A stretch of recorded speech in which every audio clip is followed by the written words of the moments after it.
Dende o 5 de decembro, Cambados mergullase no Nadal. O Concello ten preparada unha programación extensa e variada, na que conta con diferentes colectivos da vila, dende zona centro ata entidades culturais e deportivas. O programa comeza o día 5, vindeiro martes, co acendido do alumeado do Nadal, que esta vez farémolo aquí na Praza do Concello.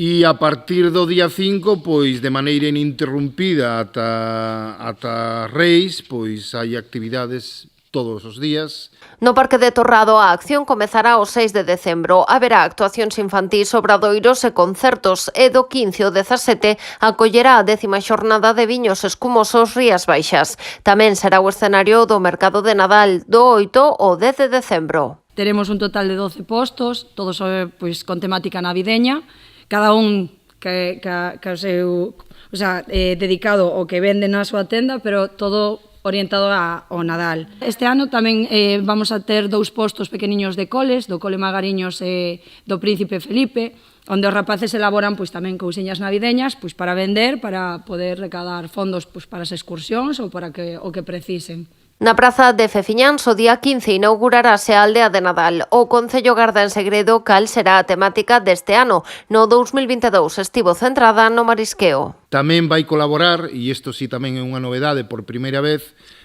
os salesianos, o Colexio dos Salesianos, que teñen un ciclo en xardinería e van ser unha parte importante na preparación desa aldea de Nadal. O que non falta no Nadal de Cambados é a súa vertente solidaria. O Concello repite diferentes iniciativas para apoiar os veciños máis vulnerables. Por un lado, ca recollida de xoguetes para servizos sociais que se vai facer pois en Fefiñáns na inauguración da aldea de Nadal.